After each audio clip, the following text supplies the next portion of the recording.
주 예수를 믿으라. 그리하면 너와 내 집이 구원을 받으리라. 주 예수를 믿으라. 그리하면 너와 내 집이 구원을 받으리라. 사도행전 16장 31절 말씀. 사도행전 16장 31절 말씀. 우리의 기도하겠습니다. 주 예수를 나의 하나님, 나의 주님으로 믿습니다. 주 예수를 나의 하나님, 나의 주님으로 믿습니다. 나와 내 집을 가난의 굴레와 가정의 불화에서 구원하여 주옵소서. 나와 내 집을 가난의 굴레와 가정의 불화에서 구원하여 주옵소서. 나와 내 교회를 영적 정체와 사탄의 공격에서 구원하여 주옵소서. 나와 내 교회를 영적 정체와 사탄의 공격에서 구원하여 주옵소서. 나와 내 나라를 경제적 위기와 강대국의 위협에서 구원하여 주옵소서. 나와 내 나라를 경제적 위기와 강대국의 위협에서 구원하여 주옵소서. 예수님의 이름으로 기도합니다. 예수님의 이름으로 기도합니다. 하나님이 우리 기도 들으신 줄 믿습니다. 아멘. 아멘. 감사합니다. 오늘 말씀을 이렇게 시작했습니다. 형통은 성경에서 아주 중요한 가치입니다. 형통은 하나님의 것이기 때문입니다. 또한 형통은 하나님에게서 오는 것이기 때문입니다. 성경적 형통은 하나님이 자기 사람들에게 베푸는 선물이고 자기 사람들의 노고에 대한 보상입니다. 오늘은 요셉을 통하여 성경적 형통에 대하여 깊이 살펴보겠습니다. 여러분, 형통이라는 단어가 있지 않습니까? 우리 잘 압니다. 그리고 특히 우리는 만사형통 이렇게 해서 모든 일이 잘 풀리는 것에 대해서 굉장히 좋아하는 성향의 민족이기 때문에 이 단어를 좋아합니다. 그런데 성경에서 형통이 있습니다. 그러니까 세상의 형통이 있고 세상에서 말하는 복 받았네요, 참 잘 되네요, 저 집은 뭐든지 잘 돼, 이런 세상이 말하는 잘 되는 것, 그들이 생각하는 만사 형통이 있고 성경에서 형통인데 성경의 형통은 굉장히 고귀한 가치입니다. 근데 우리는 여기와 여기가 세상과 성경이 같은 단어를 쓰니까 성경에 대한 형통에 대한 오해도 있고 몰리에도 있고 심지어 착각도 있습니다. 그러니 요걸 잘 구분하는 것이 필요하고 성경적 형통이 얼마나 가치가 있는 건지, 이건 하나님의 것입니다. 그리고 하나님으로부터 오는 것입니다. 이거 굉장히 중요한 건데 그 부분에 대한 이야기를 지금 하려고 합니다. 그래서 그분의 작은 일본에요. 성경에서 말하는 형통과 세상 사람이 말하는 형통은 겉모양은 비슷해 보여도 속내용은 많이 다릅니다. 그 밑에요. 하나님을 믿지 않는 세상 사람 중에서 정말 잘 되는 사람이 있습니다. 모든 일이 술술 잘 풀리는 인생이 있습니다. 세상은 이것을 만사형통한 인생이라고 부릅니다. 제가 밑에서 뭐 얄미운 연 뭐 이러면서 이런 걸 가져왔어요. 그러니까 주일날 예배 시간 읽기가 좀 그래서 그런데 뭐 여기 신문에서는 가장 순화된 표현입니다. 그러니까 보통 이런 내용이죠. 태어날 때 예쁘게 태어난 것이 머리도 좋고 키도 크고 좋은 부모한테 자란 것, 그런 게 참 얄미운 거죠. 그리고 심지어 어렸을 때 여기저기 막 이렇게 난잡하게 살았는데 결혼은 또 아주 괜찮은 남자하고 하고 뭐 나이 들어도 주름도 안 생기고 뭐 이런 거 있잖아요. 이렇게 그런 이야기들을 우리가 하면서 야, 어떻게 저기는 저렇게 잘 될까, 이런 이야기.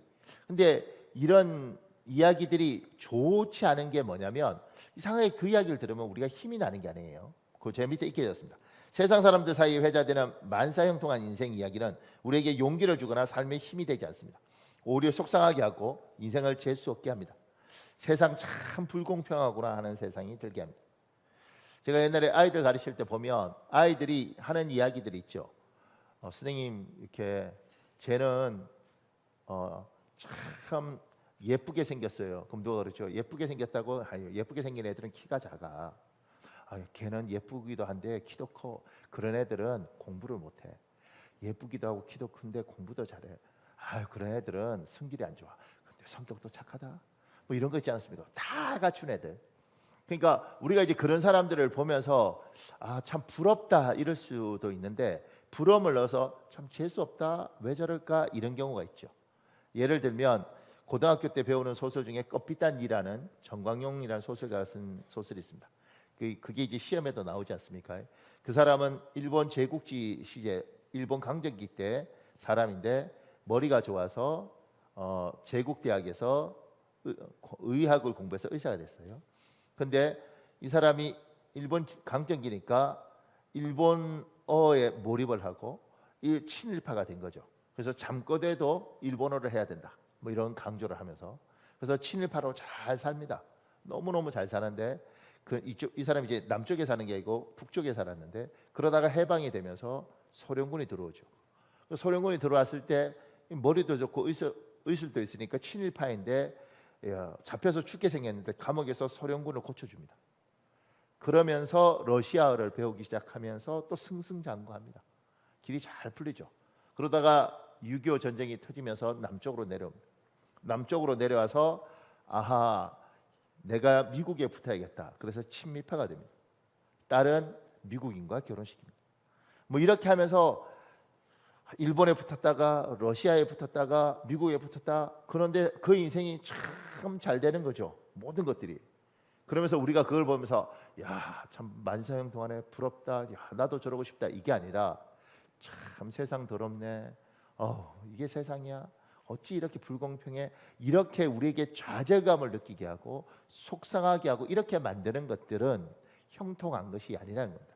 세상이 말하는 그 만사형통이라는 게 힘과 용기를 주는 게 아니라 답답하고 정말 세상은 불공평한 거구나. 나는 어쩌다 이렇게 태어났나. 이런 것들을 주도록 하는 이건 성경적 형통이 아니라고 이야기를 하는 겁니다. 여러분과 제가 사는 이 세상은 정의로운 세상이 아닙니다. 여러분과 제가 사는 이 세상은 공평한 세상이 아닙니다. 우리는 참 험난한 세상에 태어났고 이 험난한 세상에 사는데 놀라운 건 뭐냐면 이 험난한 세상에서 참 이거 너무하지 않아? 그런데 부모한테 너무너무 엄청난 유산을 물려받고 그리고 거기에다가 좋은 인물도 태어나고 인간성이 안 좋은데도 불구하고 승승장구하는 사람들을 보면서 저건 뭐지? 이런 생각들이 들죠. 안 드세요? 저는 잘은 모르겠지만 땅콩 회원 이야기했을 때 제가 그 분은 이름도 바꿨더라고요. 그런데 이제 그거 이렇게 쭉 조사하다 보면 부잣집에 태어나서 재벌 3세인가 뭐 그러지 않습니까? 부잣집에 태어나서 그리고 미국 코넬대 나왔습니다. 한국 사람들은 잘 모르는데 하버드하고 같은 수준이죠. 아이비리그.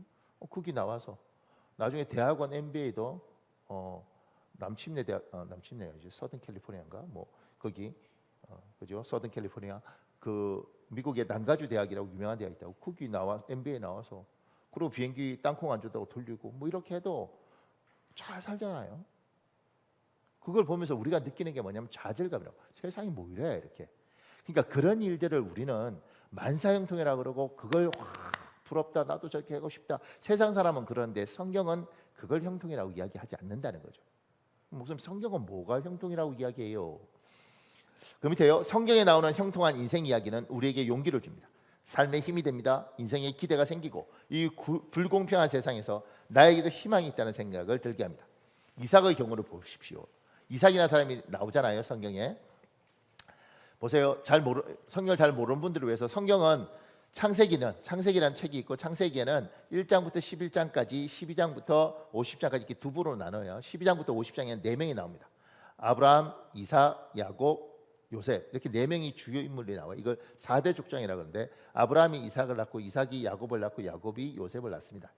그런데 그 아브라함의 자식 이삭 유명하잖아요. 그죠? 이삭 토스트도 있고 이 이삭에 대한 걸 우리가 살펴보면서 형통을 한번 생각해 볼 수 있어요. 보세요.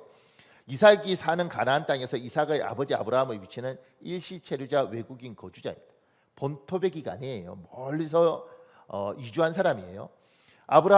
아버지 아브라함은 100세에 어머니 사라는 90세에 태어난 아이가 이삭입니다. 위로 14살 터울인 이복형인 이스마엘이 있습니다. 이삭은 40살에 결혼해서 20년 동안 자녀가 없다가 60살에 쌍둥이 에서와 야곱을 출산합니다.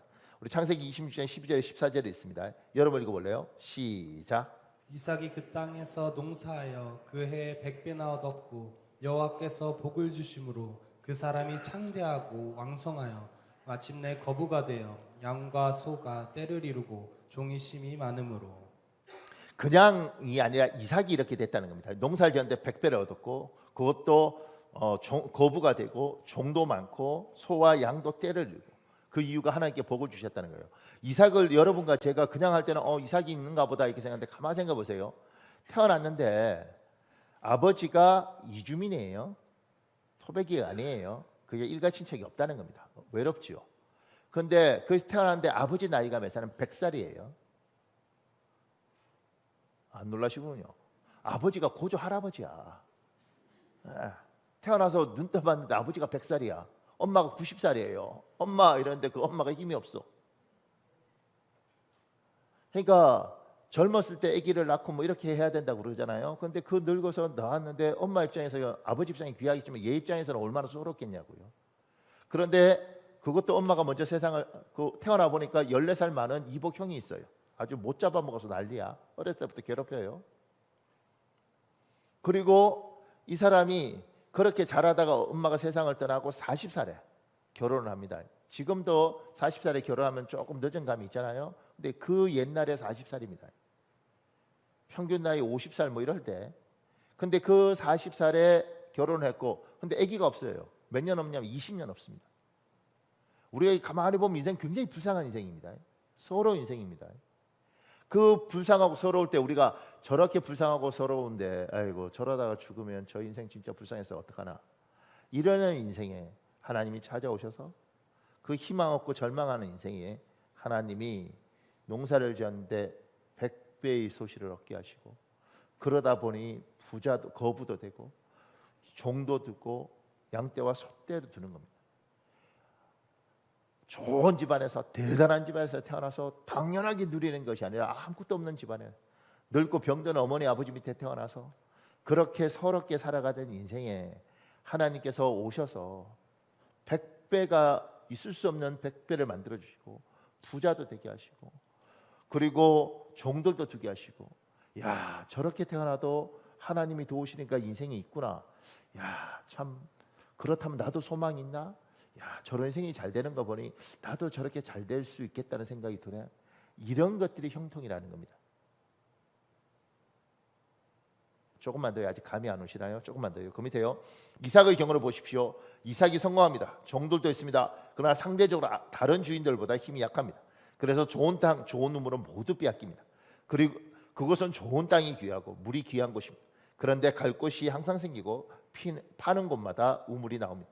우리 창세기 26장 19절에서 22절 있습니다. 여러분 읽어보십시오. 시작. 이삭의 종들이 골짜기를 파서 샘 근원을 얻었더니 그날 목자들이 이삭의 목자와 다투어 이르되 이 물은 우리의 것이라 하매 이삭이 그 다툼으로 말미암아 그 우물 이름을 에색이라 하였으며 또 다른 우물을 팠더니 그들이 또 다툼으로 그 이름을 신나라 했으며 이삭이 거기서 옮겨 다른 우물을 팠더니 그들이 다투지 아니하였으므로 그 이름을 르호봇이라 하여 이르되 이제는 여호와께서 우리를 위하여 넓게 하셨으니 이 땅에서 우리가 번성하리로다 하였더라. 보세요. 이삭이 본토백이 아니지 않습니까? 나름대로 열심히 살아서 성공했어요. 그런데 자기보다 힘 있는 사람들이 너무 많은 거죠. 그리고 그 힘 있는 사람들이 나름대로 그래도 성공했다고 생각했는데 이 힘 있는 사람들이 땅 좀 좋고 우물 괜찮고 그러면 거기는 워낙 좋은 땅이 필요하고 물 있는 곳이 필요하니까 쫓아버리는 거예요. 약하니 열심히 살아서 하나님의 은혜로 나름대로 성공했는데 워낙 센 사람들이 있으니까 쫓겨나는 겁니다. 쫓겨나서 갈 데도 없고 물도 없으면 참 서러울 텐데 쫓겨났는데 참 놀랍게 갈 데가 없을 줄 알았는데 갈 데가 있는 거예요. 땅을 팔 때 우물이 나올지 안 나올지 모르는데 물이 있는 겁니다. 아 살았다. 그런데 또 힘 있는 사람이 또 쫓아버리는 거예요. 또 가야 되는 거예요. 그래서 갈 데가 없는 줄 알았는데 또 갈 데가 있는 거죠. 물을 팠는데 또 거기서 물이 나오는 겁니다. 이렇게 쫓겨 살면도 불구하고 하나님이 이 사람에게 긍휼을 베풀고 은혜를 베푸는 거예요. 저 사람들 이 더럽고 추악한 세상, 이 탐욕 많은 세상에 저 힘도 없고 본토도 아니고 약한 저 사람들이 어떻게 살려나? 정말 살 수나 있을까? 그런데 사는 거예요. 부자도 되고 부자가 되지만 힘이 약하니까 쫓겨나지만 그래도 땅이 어디에서 땅이 생기고 땅을 파는데 물이 있겠나? 그런데 타는 곳마다 물이 나오는 거야. 야, 저게 은혜네. 어떻게 저렇게 길이 열리지? 야, 죽으란 법 없는가 보다. 하나님 정말 살아있긴 살아있는가 보다. 그것을 보면서 이 사람들을 보면서 좌절감과 절망감과 패배감과 세상 참 더럽구나. 이런 세상은 없어져야 돼. 이게 아니라 그래도 하나님 살아계시구나. 야, 그래도 하나님이 사람을 불쌍히 하시면 길이 열리구나. 야, 그러면 내 인생도 길이 열리냐? 저 사람을 보니까 소망이 생겨. 이게 형통한 인생이라고 성경에서 말하는. 사람을 절망시키는 잘 되는 인생이 아니고 사람에게 소망과 기대와 하나님이 살아있음을 보여주는 인생이 성경적 형통한 인생이라고요. 여러분과 제가 누군가가 잘 됐을 때 막 박수치면서 기뻐할 수 없는 건 뭐냐면 그가 잘 되는 게 불의가 많고 그가 잘 되는 게 우리에게 아무런 소망이 없고 그가 잘 되는 게 우리에게 더 절망을 주는 그런 만사 형통은 성경적인 형통이 아니라는 겁니다. 성경적 형통은 그거 나하고 상관이 없는 사람임에도 불구하고 그를 보면서 그래 하나님 살아계시긴 정말 살아계시구나. 그래 그래도 사는구나. 아유 살았네. 그래도 사는구나. 야 나도 그러면 저렇게 살 수 있으려나. 그런 기대를 하고 소망을 하고 위로를 하게 해주는 것이 성경적 형통이란 말입니다. 그 밑에요. 여호와께서 복을 주심으로 여호와께서 우리를 위하여 넓게 하셨으니 이삭은 하나님이 형통하게 하십니다. 이삭에게 하나님 형통이 없으면 너무 불쌍한 인생입니다. 하나님은 이삭과 같은 인생을 외면하지 않습니다. 사랑하는 여러분, 하나님이 이삭에게 이렇게 형통함을 주셨던 것처럼 지금 오늘 예배드리는 여러분과 저에게도 이런 형통함을 주시길 예수님 이름으로 축복합니다. 누군가가 여러분 보면서 그래 사는구나 고맙다. 아유 그래 사는구나. 길이 열리구나. 하나님이 살아계시는군요. 주님 나도 저런 길 좀 열어주세요. 그 밑에 작은 이번에요. 하나님이 자기 사람에게 형통을 약속하십니다. 하나님은 여호수아에게 형통을 약속하십니다. 여호수아서 1장 7절 8절 있습니다. 여러분 읽어보십시오. 시작. 오직 강하고 극히 담대하여 나의 종 모세가 내게 명령한 그 율법을 다 지켜 행하고 우로나 좌로나 치우치지 말라. 그리하면 어디로 가든지 형통하리니 이 율법책을 내 입에서 떠나지 말게 하며 주야로 그것을 묵상하여 그 안에 기록된 대로 다 지켜 행하라. 그리하면 내 길이 평탄하게 될 것이며 내가 형통하리라. 그 밑에요. 하나님 말씀대로 사는 복이 있는 사람에게 형통을 약속하십니다. 시편 1편 1절에 3절에 있습니다. 여러분 읽어보십시오. 시작. 복 있는 사람은 악인들의 꾀를 따르지 아니하며 죄인들의 길에 서지 아니하며 오만한 자들의 자리에 앉지 아니하고 오직 여호와의 율법을 즐거워하여 그의 율법을 주야로 묵상하는도다. 그는 시냇가에 심은 나무가 철을 따라 열매를 맺으며 그 잎사귀가 마르지 아니함 같으니 그가 하는 모든 일이 다 형통하리로다. 보세요. 하나님은 하나님의 사람에게 형통을 약속하십니다. 이 성경적 형통을 약속하시는데 그게 그냥 너 무조건 형통하는 거야 이렇게 이야기하는 것이 아니고 여호수아라는 사람을 찾아와서 이렇게 이야기하는 거예요. 얘야 좌로나 우로로 치우치지 말고 내 말씀을 늘 생각하고 네가 살면 네 인생이 결국은 형통하게 될 거야. 이건 내가 너에게 주는 약속이다. 이렇게 이야기하는 겁니다. 형통은 하나님이 하게 하시는 것이고 여호수아는 하나님이 하신 좌우로나 우로로 치우치지 않고 하나님의 말씀을 따라 살려고 몸부림치고 강하고 담대하게 그렇게 살면 길이 열리는 겁니다. 시편 1편 1절에 3절에 뭐라 그래요? 복 있는 사람은 악인의 길에 서지 않으며 죄인의 길에 서지 않고 오만한 자리에 앉지 않고 주야로 여호와 율법을 묵상하면서 하나님의 뜻대로 살려고 몸부림치면 하나님 뭐요? 형통하겠다고 만들어주겠다 약속하셨습니다. 그러니까 하나님이 하나님의 사람들에게 뭐라고 이야기하냐면 얘야 네 인생이 이 땅에서 볼 것이 없니? 남들이 볼 때 네가 힘이 약하니? 이삭처럼 볼 것이 없니? 그렇든 요셉처럼 볼 것이 없니? 분명한 건 나는 네가 이렇게 살면 형통을 약속해 줄게. 그러니까 얘야 이렇게 살아라.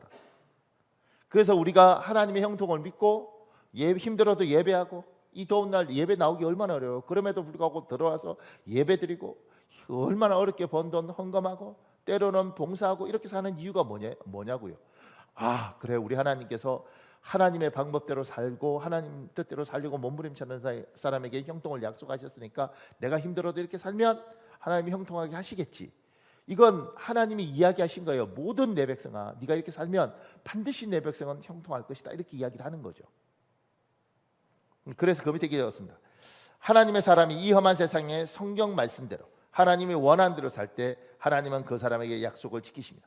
그래서 형통은 노고에 대한 보상이고 선물입니다. 제가 이 말씀 준비하면서 집사님 한 분이 생각났어요. 저는 성도들한테 참 복이 많아서 성도들한테 참 많이 배웁니다. 나중에 책을 하나 써야겠다. 이번 주에 그 생각했는데 그게 성도들을 통해서 배우는 목사 뭐 이런 과제를 가지고 이렇게 책을 한번 이런 내용을 써봐야겠다. 왜냐하면 성도들 총회에서 성도들이 저를 이렇게 막 가르치는 게 아니라 그냥 그 사람은 사는데 가만히 보면 그 속에서 하나님이 저한테 생각나게 하세요. 제가 부목사일 때 제 모교에 송시성을 가진 자매. 근데 이 자매 5명인데 5명이 다 제 모교를 다녔어요. 그래서 우리가 독수리 오형제도 아닌데 저기는 왜 저렇게 교회를 지키나 뭐 이랬단 말이에요. 근데 그 셋째 그 송집사가요 참 이목구비가 여잔데 그렇게 오똑오똑하게 대리석처럼 생겼어요. 너무너무 예쁘게 생겼습니다. 그게 이제 문제였죠. 왜냐하면 너무너무 예쁘게 생겼으니까 아가씨 때도 그렇게 예뻤지 않겠어요? 그러니까 안산에서 유명한 이 춤꾼, 바람꾼 이분한테 이 제비한테 꼬드겨서 이분이 결혼을 했네. 그러니까 사랑하는 자매들 이렇게 남자 잘 봐야 돼. 남자는 저처럼 이렇게 절대 바람 안 피게 평범하게 생겨야지. 예. 그냥 그렇게 뭐 이렇게 하여튼간에 예쁘고 뭐 남자가 막 이렇게 하는데 홀라당해서 결혼을 했네요. 결혼을 하고 보니 이게 유명한 제비인 거예요. 저 그 남자 집사도 잘 아는데 나중에 이제 집사가 됐죠. 야, 교회 올 때 옷 그렇게 입고 오기 쉽지 않습니다. 그냥 봐도 저분은 나이트 클럽에 오늘 지금 예배 마치자마자 갈 그런 옷을 입고 나타나요. 그런데 그렇게 결혼을 했는데 그러니까 결혼해서 이제 아들 둘을 낳았단 말입니다. 그러니까 그 아버지 유전자니까 이 아들 둘도 큰 애는 제가 잘 모르고요. 그 둘째는 제가 가르쳤으니까 그 둘째도 뭐 이게 중학교 때부터 교도소 왔다 갔다 하는데 사람 비쳐요. 그러니까 이게 참 제가 어떻게 저런 사람하고 결혼해서 어떻게 이런 아이를 낳고 저 집사는 그런데 이 5자매가 다 믿음이 좋은데 이 셋째는 그래도 지하에 곰팡이 다 껴서 이제 그것 때문에 폐렴기까지 생기는 거죠. 그럼에도 불구하고 기도하는 겁니다. 진짜 희망이 있으려나, 진짜 소망이 있으려나. 어느 날 제가 갈매산 기도원에 뭐가 있어서 갔는데 거기에서 그 집사님 만나서 집사님 여기 목사님 기도하러 왔어요. 근데 제가 보니까 물병 들고 있어요. 금식하는가 보다. 며칠 해요? 일주일요. 그러니까 매달릴 게 하나님밖에 없으니까 오늘 하나님이 여호수아에게 했던 것처럼 시편에서 했던 것처럼 형통을 약속하셨으니까 그 사람은 그거 붙들고 사는 겁니다. 근데 제가 그때 30대 목사였는데 제가 아무리 계산해도 이거 해답이 없어요. 이거는 기적 아니면 이건 어떤 방법이 없습니다. 근데요 하나님의 약속을 하셨잖아요. 하나님 약속을 지켜요. 논리적으로 할 수 있으면 논리적으로 지키는데 논리적이 아니면 비논리적으로 지키세요. 그래서 기적이라는 게 생깁니다. 그 남편 박 집사인데 교회 앞에서 쓰러졌어요. 하나님이 진짜 친 거예요. 구급차 타고 교회 주일날 그렇게 집사가 하나님 앞에 맞아서 쓰러지면 골치 아픕니다. 그냥 교회 입구에서 넘어간 거예요. 구급차 부르고 실려가면서 자기가 죽어간다는 걸 아니까 그 실려가면서 회개하더라고 그 남자. 그리고 하나님이 그에게 좋은 사람을 붙이고 그 바람꾼 그 춤꾼께서 정신을 차리고 살기 시작하는 거죠. 근데 그 기질이요 잘 안 변합니다. 은혜를 받아도 회개하고 그때부터 교회 화장실 청소 그분이 담당해서 토요일마다 와서 화장실 청소 정말 열심히 하고 그리고 경매를 배웠죠. 그 당시에 경매를 잘 몰랐단 말이에요. 누군가가 붙어서 경매를 가르쳐서 어느 날 그러더라고. 목사님 제가 하나님 시키는 대로 했으면 진짜 부자가 됐을 겁니다. 근데 제가 보니까 하나님이 100배를 주면 20배도 못 받은 것 같아요. 그래도 그 지하 단칸방에 나와서 집 사고 사무실 얻고 하나님 그렇게 하더라고요. 그 집 두 아들 중에 큰 애는 모르겠고 둘째는 나중에 목사님 저 대학을 갔습니다. 내가 네가? 나중에 또 전화 왔어요. 목사님 저 결혼했습니다. 네가? 그러니까 논리적으로는 그러니까 목사도 사람이니까 저건 안 되는 집안이에요. 그런데 하나님 앞에 그 송집사의 그 간절함 제가 그 갈매산에서 그 물병 들고 왔다 갔다 제가 보면서 하나님 좀 도와주시죠. 저 사람 저러다 죽습니다. 하나님이 그렇게 살리더라.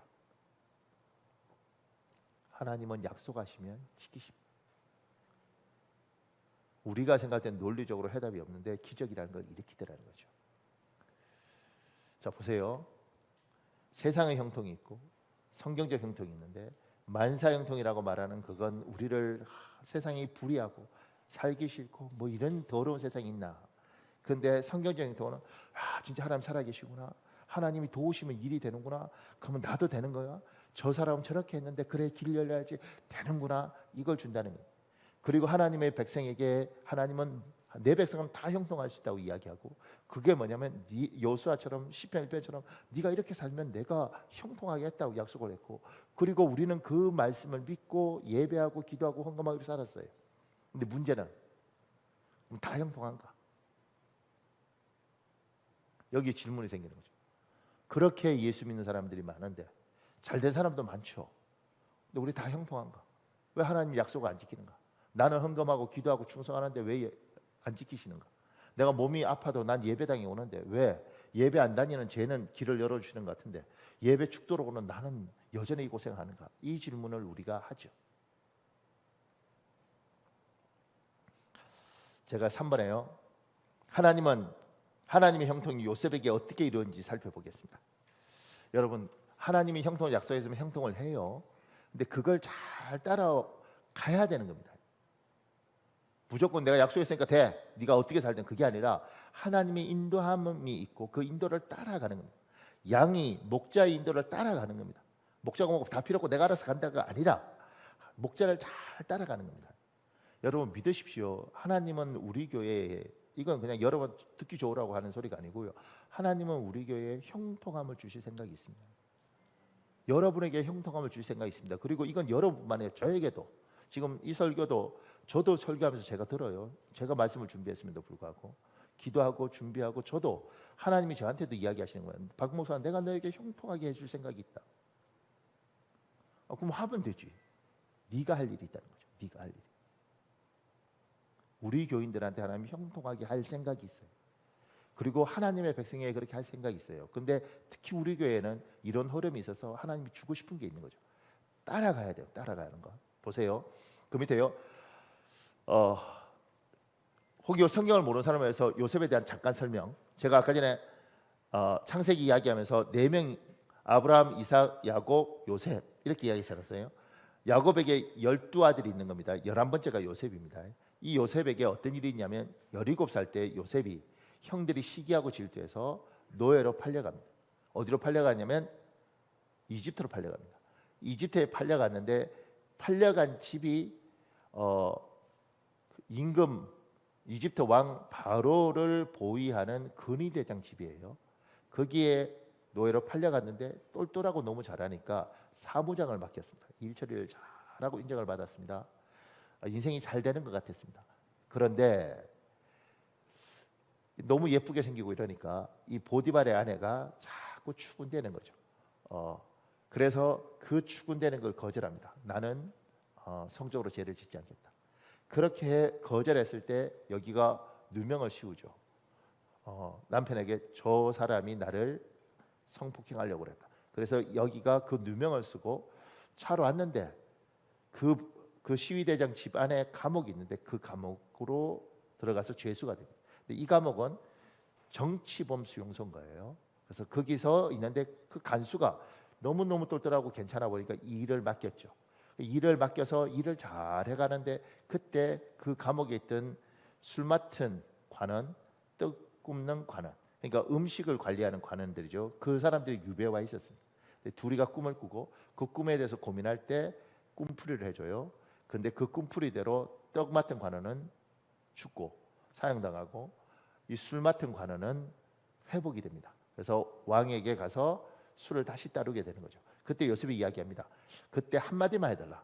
저기 요셉이 나 억울한데 기억해 주십시오. 그래 왕이 풀어줘 그러면 끝날 텐데 이 사람이 그걸 잊어먹죠. 그렇게 2년이 흐르고 난 이후에 왕이 꿈을 꾸고 그 꿈풀이에 대해서 누가 이 꿈을 풀 수 있을까? 그랬을 때 술 맡은 사람이 요셉이라는 사람인데 그 사람이 풀 수 있습니다. 그리고 왕이 와서 이야기하면서 요셉이 총리가 되는 겁니다. 요게 이제 잘 모르는 분들을 위해서 요셉 인생이 이렇게 드라마틱해요. 자 보세요. 1번에요. 요셉에게 하나님의 형통이 이루어지기 위해서 첫 단계는 하나님이 요셉과 함께 합니다. 우리 창세기 39장 1, 2절에 있습니다. 여러분 읽어보십시오. 시작. 요셉이 끌려 애굽에 내려가매 바로의 친위대장 애굽 사람 보디발이 그를 그리로 데려간 이스마엘 사람의 손에서 요셉을 산이라. 여호와께서 요셉과 함께 하심으로 그가 형통한 자가 되어 그의 주인 애굽 사람의 집에 있으니. 보세요. 요셉은 지금 노예 신세예요. 근데 뭐라고 이야기하면 성경은 형통한 자라고 말합니다. 그 밑에요. 창세기 39장 23절도 있습니다. 여러분 읽어보십시오. 시작. 간수장은 그의 손에 맡긴 것을 무엇이든지 살펴보지 아니하였으니 이는 여호와께서 요셉과 함께 하심이라. 여호와께서 그를 범사에 형통하게 하셨더라. 그 밑에요. 요셉은 제수 신세입니다. 그런데 성경은 형통한 자라고 말합니다. 여러분과 제가 한 가지 알아야 될 게 지금 요셉이 감옥 노예로 팔려갔지 않습니까? 노예로 팔려갔는데 노예로 팔려갔음에도 불구하고 하나님이 함께해요. 그러니까 뭐라고 이야기하냐면 요셉을 형통한 자라고 이야기해요. 억울하게 누명을 쓰고 감옥으로 내려갔습니다. 그런데 하나님이 거기 함께한다고는 성경 이야기하잖아요. 그리고 성경 뭐라고 하면 형통하다고 이야기해요. 근데 그래서 어떤 분은 이렇게 착각을 하는 겁니다. 하나님이 함께하시는 게 형통입니다. 돈이 중요한 겁니까? 일이 중요한 겁니까? 하나님이 함께하시면 형통한 겁니다. 하나님이 함께하시면 다 끝난 겁니다. 이렇게 이야기를 해요. 하나님이 함께하시는 것들은 형통의 시작입니다. 하나님이 함께하시는 건 형통의 시작이고 그게 다가 아니고 이렇게 가서 결과물이 나오는 겁니다. 형통이 생선이 대가리와 꼬리가 있으면 하나님과 함께 하시는 게 대가리로 미안한 표현이건데 대가리라면 쭉 가서 꼬리까지 가야지 하나가 나오지 않습니까? 이게 생선 아니겠습니까? 대가리만 있으면 무슨 생선이겠습니까? 하나님의 형통이 하나님이 함께 하시는 것부터 시작인 거예요.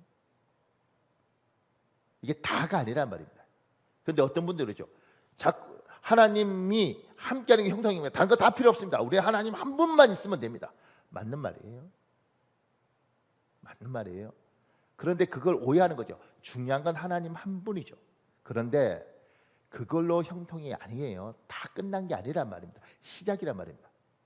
여기 거기 제 설교 듣고 목사님 무슨 말씀입니까? 저는 하나님 한 분이라면 다 된다고 생각합니다. 하나님 한 분으로 저는 만족합니다. 나보다 믿음이 좋아요. 그걸 확인하기 위해서 저 에어컨 딱 끄고 30분만 있으면 갑자기 하나님 한 분 갖고 다 안 된다는 걸 알아. 에어컨도 필요해. 그러니까 겨울에 춥잖아요. 겨울에 하나님 한 분이면 되죠. 가장 중요한 건 하나님이니까.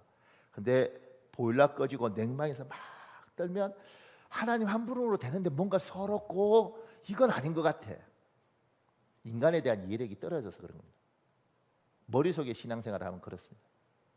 하나님 한 분으로 핵심은 하나님 한 분이면 되는 거죠. 이게 우선이고 이게 가장 중요한 겁니다. 근데 여러분과 저는 육체를 가진 인간이에요. 하나님 한 분이 우선이지만 여기서부터 시작해서 하나님이 더울 때는 에어컨이 필요한 것이고 배고플 때는 밥이 필요한 것이고 이걸 채워야지 이게 정말 감사하고 감격한 삶이 되는 것이지 하나님 한 분이고 영적으로 만족하면 되지 다른 것 다 필요 없다고 이건 신앙을 잘못 배운 겁니다. 한국에서 이렇게 가르치는 사람들이 있어요. 그리고 그게 깨끗하다고 생각하는데 성경은 하나님은 우리의 육체를 한 번도 부인한 적이 없습니다. 그래서 부활은 영혼만 하는 게 아니고 몸이 부활하는 거예요. 여러분과 제가 정말 하나님 앞에 감사하는 신앙생활을 하려면 형통을 시작부터 마지막 꼬리까지 이게 다 돼야지 마음껏 찬양할 수 있습니다. 지금 요셉이 감옥에 있죠.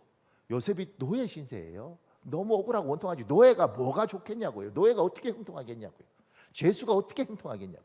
그런데 하나님은 함께 하시면 형통하다고 이야기하신 건 형통을 시작한 거죠. 이제 하나님이 함께 하셔. 그러니까 너희 인생은 형통이 시작된 거야. 이제 하나님이 어떻게 하시는지 봐.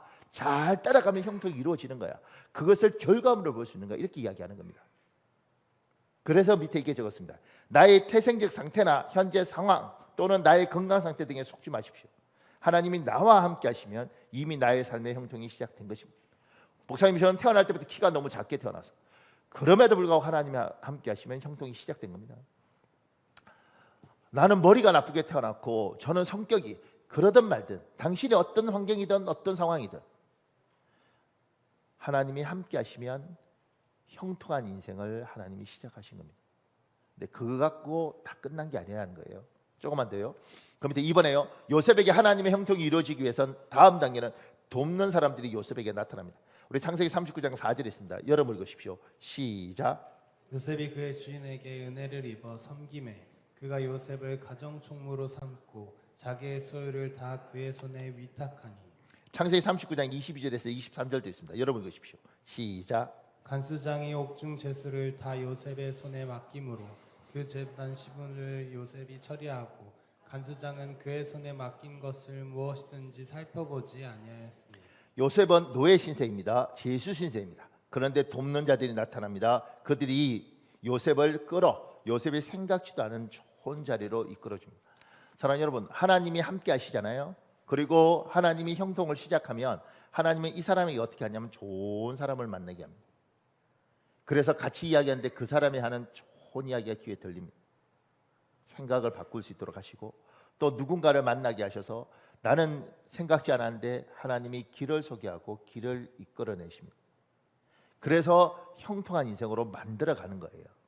하나님이 함께 하시는 게 우선이고 이 하나님이 그렇게 만들어가는 거예요. 근데 문제가 있어요. 예수 믿는 사람들이 뭐가 문제냐면 우리는 하나님을 사랑해요. 근데 사람을 잘 몰라요. 밑에 이렇게 적었죠.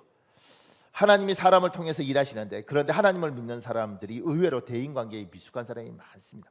그래서 성경은 대인 사람 관계에 대한 말씀이 많습니다. 하나님이 사람을 통해서 길을 여는데 우리가 참 하나님을 사랑하는데 하나님 한 분이면 다인 줄 알았는데 하나님이 사람을 통해서 일하는데 이 좋은 사람을 하나님께서 나에게 이 사람을 통해서 일을 하려고 그러는데 사람과의 관계를 잘라버리고 부딪혀버리고 싸워버리고 상처 줘버리고 이렇게 하는 거죠. 우리가 길을 자꾸 막아요. 하나님이 형통함을 안 주려고 하는 게 아니라 우리가 가지고 있는 가치관 생각이 너무 다르니까 이걸 지혜롭지 못한 게 하나님이 하는 거죠. 하나님이 해주는데 우리가 그걸 지혜롭게 처리 못하는 거예요. 그래서 제가 보면 참 아쉬운 게 좀 자존심을 내려놓지. 그때 그런 말 좀 하지 말지. 하나님이 저 사람이 당신한테 좀 불편해도 그 사람을 통해서 하나님이 하실 일이 있는데 그래도 좀 자기를 낮추고 그냥 좀 기다리면서 좀 끌려가 주지. 좀 용납해 주지. 그게 안 되는 거죠. 다 잘라버리니까 혼자 고립되어 있으니 하나님이 여시는 길이 하나님이 여시는 다리가 일을 못하는 겁니다. 하나님이 여러분과 저주에 사람을 만나게 하시고 사람을 통해서 이야기를 듣게 하시고 그 사람이 사람을 소개시키시고 근데 내 성질이 안 좋아. 참 괜찮은 사람인데 나하고만 있으면 자꾸 싸워서 그 사람 쫓아버려. 그러니 하나님이 기도하면 은혜도 있고 눈물도 있는데 그래서 하나님이 나에게 정말 놀라운 일을 하실 거라고 생각하고 그 은혜에 있는데 이상하게 하나님이 길을 열마하면 뭐가 사단이 끼었는지 뭐가 그렇게 뒤틀어졌는지 기어이 부딪히고 안 할 말 해버리고 상처 줄 말 하고 그렇게 해서 관계 다 깨버리고 하니까 뭐가 있냐고요. 난 이 세상에서 가장 웃긴 사람이 뭔지 아세요? 이런 말 제가 안 하려고 그랬는데요. 하지 마. 그렇게 해서 다 깨버리니까 하나님 속상해 하시는 거죠. 얘야 네가 날 사랑하는 건 아는데 사람하고 살지 않냐. 내가 이 사람 통해서 길을 열지 않냐. 근데 이 사람하고 네하고 그렇게 왼수를 살면 어떡하냐.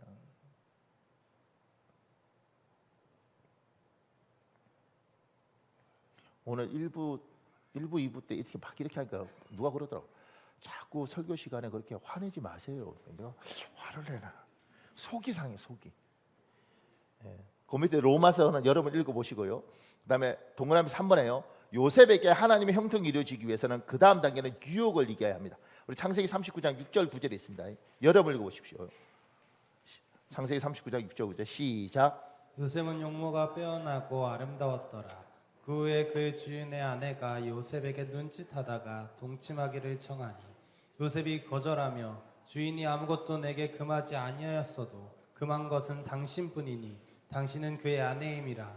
그런즉 내가 어찌 이 큰 악을 행하여 하나님께 죄를 지으리이까. 보세요. 요셉에게 간수장을 만나게 하고 보디발을 만나게 해서 막 길 열잖아요. 그죠? 그렇게 잘 가는 사람에게 그렇게 잘 따라가면 길이 있다고요. 그런데 또 하나는 유혹이 오는 겁니다. 근데 지금 여기에는 보디발의 아내가 자꾸 성적으로 유혹하는 거잖아요. 혈기왕성한 젊은 친구. 근데 이 친구가 만약에 보디발 아내와 무언 썸씽 뭐 이런 게 있는 순간 인생 정말 복잡해지는 겁니다. 하나님이 주시는 형통 날아가 버리는 겁니다. 근데 여기가 안 하잖아요. 요셉이 그 유혹을 이겨내고 도망가잖아요. 그러니까 보디발의 아내가 뭐라고 이야기하느냐면 저놈이 날 성폭행하려고 그랬다. 그래서 누명 씌워서 그래서 지금 감옥으로 들어가는 거지 않습니까? 굉장히 억울하죠. 원통하고. 그런데 가만 한번 생각해 보십시오. 저는 저는 못 봤습니다. 그 영화를. 근데 누가 그 영화 이야기를 하더라고요. 영화 이야기가 뭐냐면 보디발 아내가 막 보디발한테 이렇게 이야기하니까 보디발이 알았다. 그리고 요셉을 감옥에 넣더라는 거죠. 근데 원래 감옥에 넣으면 안 된다네요. 죽여야죠. 아니 무슨 노예가 근위대장 마누라를 건드렸는데 그걸 감옥에 넣어요? 죽여야지. 근데 감옥에 넣지 않습니까? 관대하죠. 근데 그 영화는 그걸 다루고 있는 거예요. 그래서 이제 감옥에 넣고 보디발 아내하고 보디발하고 같이 한 방에 가만히 있다가 보디발이 참다가 그랬는지 갑자기 일어나서 저놈이 그럴 놈이 아니고 너는 하루 이틀 꼬리치는 것도 아니고 이놈 저놈한테 내가 집안의 평안에서 감옥에 있는데 너는 좀 맞아야겠다 그러고 막 때린대. 나도 이거 좀 찾아서 한번 보고 싶어요. 그러니까 막 때린대. 그러니까 요셉이 깨끗했기 때문에 감옥에 들어간 거지 문제가 있었으면 죽는 거예요. 그러지 않겠습니까? 자기 마누라를 건드렸는데 그것도 종놈이. 보디발이 집안의 평화를 위해서 요셉을 감옥에 넣은 거죠. 요셉이 유혹을 이긴 겁니다. 그래서 산 거예요. 여러분과 저에게 하나님이 좋은 길을 여실 때 돈의 유혹이든 여자의 유혹이든 남자의 유혹이든 명예의 유혹이든 뭐 이런 것들이 오는 겁니다. 잘 왔는데 그 유혹을 밟는 순간 인생 고달파지는 거예요.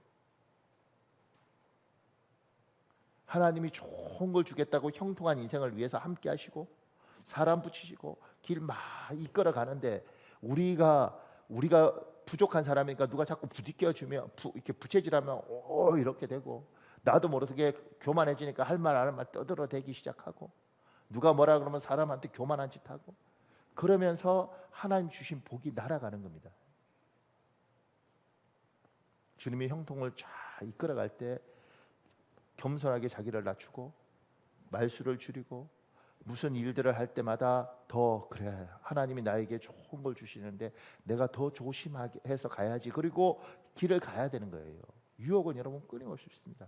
제가 가장 속상한 건 참 괜찮은 집사, 참 괜찮은 목사, 참 괜찮은 성도들이 잘 가다가 여기에 푹 빠지는 순간 그 인생이 너무 고달파지는 거예요.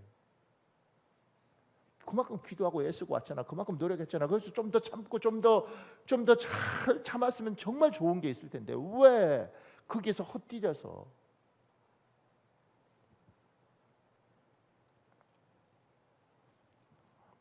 밑에 그렇게 적었죠. 돈의 유혹, 명예의 유혹, 이성의 유혹, 교만의 유혹 등 어떤 유혹이든 유혹에 넘어가면 형통의 길에서 멀어집니다. 다시 형통의 길로 돌아오는데 많은 시간이 걸립니다. 다 해보십시오. 바세바하고 문제 있을 때 30명의 장수 중에 하나인 우리아라고요. 그 우리아를 죽여요. 그래서 요압 장군이 다윗하고 사촌이잖아요. 성경을 보다 보면 요압 장군이 의외로 다윗 말 잘 안 듣습니다. 왜 안 듣냐면 우리아 죽이고 이럴 때 다 다윗이 시키는 대로 다 했지 않습니까? 속으로 생각하죠. 네가 무슨 하나님을 찬양해. 에휴, 부하 마누라하고 자고 부하 암살시킨 놈이 아이고 네가 참나, 아이고 하나님 너 세워서 내가 참지, 내가 널 존경할 것 같니, 이랬을 것 같아요.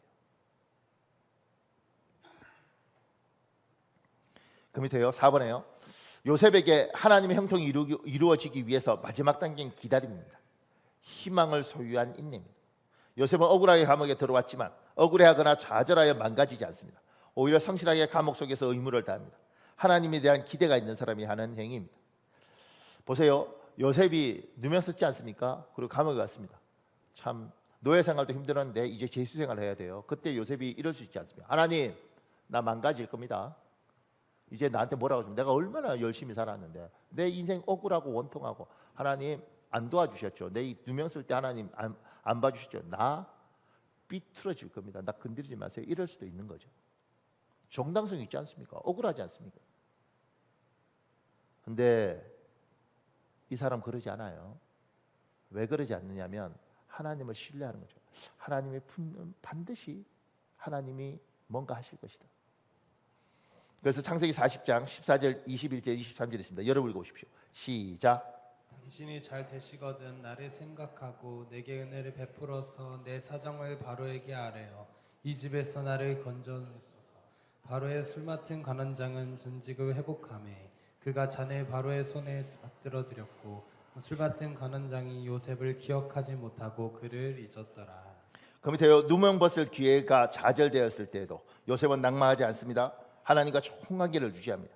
하나님과 총관계를 유지하는 것은 바로를 만났을 때 요셉의 모습을 통해서 알 수 있습니다. 우리 창세기 41장 15절 16절 있습니다. 여러분 읽으십시오. 시작. 바로가 요셉에게 이르되 내가 한 꿈을 꾸었으나 그것을 해석하는 자가 없더니 들은즉 너는 꿈을 들으면 능히 푼다 하더라. 요셉이 바로에게 대답하여 이르되 내가 아니라 하나님께서 바로에게 편안한 대답을 하시리이다. 보세요. 이 사람 마음 많이 상했습니다. 그런데 그래도 술 맡은 관원장이 회복됐을 때 그래도 하나님 이걸 통해서 일하시려나. 근데 이 사람이 잊어버렸습니다. 얼마나 화가 나겠습니까? 그러니까 요셉은 망가질 수 있는 게 충만했다니까요. 근데 안 망가졌습니다. 왜 그랬을까? 이게 믿음이라. 이게 하나님에 대한 신뢰입니다. 저는 제 모교회 목사님한테 미안한 게 있는데, 저 모교회 목사님이 한 30대, 제가 서너 살 됐을 때 이제 목사님이 뭐 할 때 우리가 이제 부교육자 한 10명쯤 됐는데 우리 10명이 말을 안 듣고 목사님에 대한 오해가 좀 있었어요. 근데 어느 날 목사님이 그러더라고요. 저한테, 박 목사, 너도 나를 모르니? 너도 나를 모르니? 제가 가만히 있었죠. 막 속상해 하시더라고. 다 듣고 나오면서 그랬죠. 내가 어떻게 알아? 근데요, 그 말을 하고 한 20년 넘게 지났어요. 지금도 죄송해요. 왜 죄송하냐면 생각은 다 다르죠. 근데 이분의 진정성이 있었거든요. 이분은 나름대로 최선을 다했어요. 그리고 우리한테 그러죠. 자기가 부족하지만 니들이 나를 몰라? 내가 어떤 사람인지 몰라? 내가 그럴 것 같아? 왜 너도 이 교회에서 자란 너도 나를 못 믿니? 믿어달라는 이야기했어요. 우리 하나님이 똑같은 것 같더라는 거죠. 얘야, 네가 나를 못 믿니? 네가 나를 모르니? 내가 하나님이 아니냐? 내가 전능자 아니냐? 네가 생각할 때 하나님 정말 왜 이러세요? 그래도 내가 너에게 형통을 약속하고 네가 믿음대로 살면 결국은 내가 형통하게 해줄 때 그걸 믿고 지금 안 해줄 때 왜 안 해주는지 네 입장에서 이해도 안 되고 속도 상하지만 그게 억울하고 원통해도 날 믿고 좀 기다려주면 안 되니? 남들이 뭐라 그럴 때 속 안 상하세요? 하나님 원망하고 죽으세요. 아니요, 우리 하나님은 분명히 뭐가 있을까요? 저는 그분 믿어요. 지금 속상하고 화나죠. 그렇지만 저는 그분 신뢰해요. 이게 믿음 아니겠습니까? 이게 그분에 대한 신뢰 아니겠습니까? 그렇게 말하고 그렇게 행동하고. 그런데 요셉은 그게 가능하고 그렇게 살아왔던 거죠. 그래서 바로가 찾아왔을 때 요셉이 그러지 않습니까? 하나님이 대답하시리라. 만약 요셉이 하나님 저 삐뚤어 줄 겁니다. 술 맡은 관원장이 날 잊었어요. 하나님 이거 아니지 않습니까? 하여튼간 내 인생 고생 많이 했는데 하나님 나한테 뭐라 그러시면 난 정당합니다. 삐뚤었으면 바로가 왔을 때 잠깐만요. 내가 2년 동안 저분하고 관계 끊었는데 다시 제가 정신 차리고 한번 하나님 미안합니다. 그동안 내가 삐졌는데 이번에 좀 도와주시면 안 될까요? 이렇게 했겠죠. 근데 순전히 주님이 대답하시리라 이렇게 이야기하는 게 그 억울하고 원통한 상황 속에서도 이 사람은 하나님을 신뢰하고 그래 우리 나와 함께 하신 이 하나님이 반드시 형통하게 하시리라는 그 믿음을 가지고 내가 내 일을 하면 저분이 날 형통하게 하실 거라는 믿음을 가지고 버티는 거죠.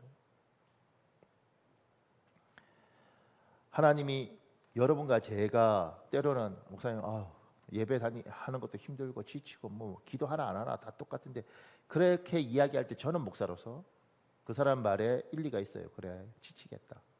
근데 우리 하나님은 이렇게 말씀하시는 거죠.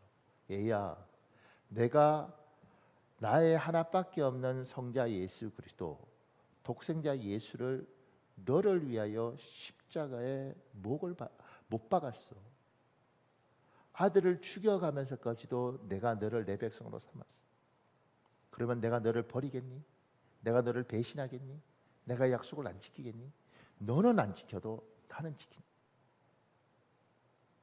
너는 나를 외면해도 나는 너를 외면하지 않는다. 그러면 얘야 나를 좀 믿어주고 힘이 들어도 그래 우리 하나님이 반드시 내가 왔다 갔다 그러지만 저분은 반드시 뭘 할 거라 그렇게 믿어주면 안 되겠니?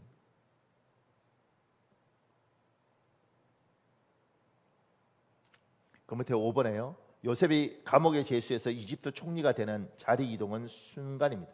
실험의 뒤집기 기술처럼 순간적으로 모든 것이 한순간에 정리됩니다. 우리 창세기 41장 41절 43절 46절 있습니다. 여러분 읽어볼래요? 시작. 바로가 또 요셉에게 이르되 내가 너를 애굽 온 땅의 총리가 되게 하노라 하고 바로가 그에게 애굽 전국을 총리로 다스리게 하였더라. 애굽이 30세더라. 보세요. 제가 그 밑에 얘기해줬습니다. 요셉의 인생을 연대기로 정리하면 이렇습니다. 요셉은 17살에 노예로 팔립니다. 30살에 총리가 됩니다. 38살에 형들을 만납니다. 39살에 아버지 야곱을 만납니다. 110세의 세상을 떠납니다. 하나님이 요셉 인생 전체를 보면 110살까지 살아요. 그리고 13년 고생합니다. 노예로. 110년 인생에서 10%라고 10%. 고생 자기 딴은 죽도록 하고 엄청나게 한 것 같지만 30살부터 인생 풀렸잖아요. 하나님이 함께 하시면서 13년 동안 이 사람이 하나님을 잘 따라갔는데 13년 만에 그 인생이 풀리는 겁니다. 그리고 자기 딴은 엄청 고생한 줄 알았는데 인생에서 10%밖에 고생하지 않고 나머지 90%는 참으로 복되게 살았습니다. 하나님 이야기하시는 거죠. 얘야 나를 믿어주면 안 되겠냐? 나를 믿어줬으면 좋겠다. 내가 너와 함께 하는 것, 여러분이 예배하고 기도하고 이럴 때 하나님이 눈물 흘리게 하시면 하나님이 함께 하시는 거잖아요.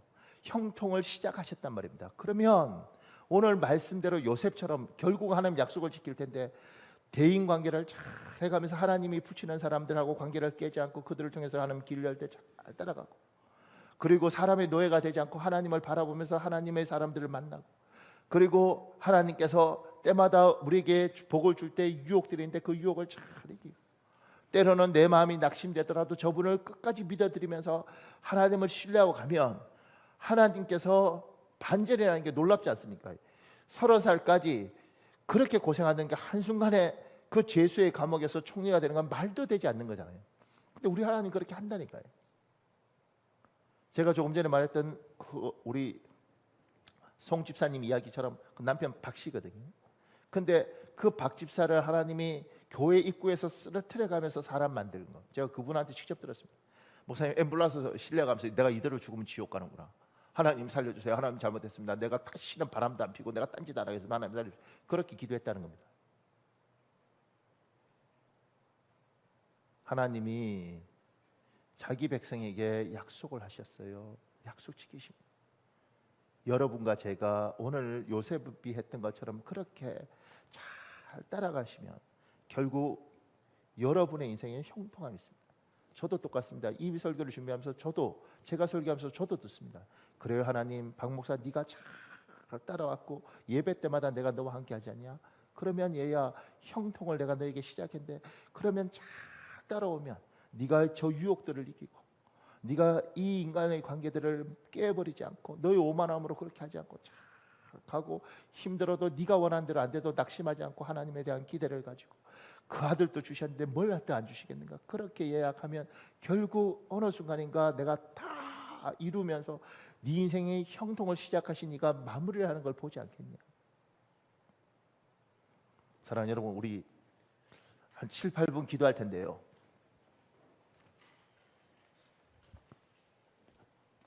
사랑하는 여러분, 이 불의한 세상에 우리 하나님 살아계십니다. 여러분이 성경적으로 잘 되는 것이 복음일 수 있습니다.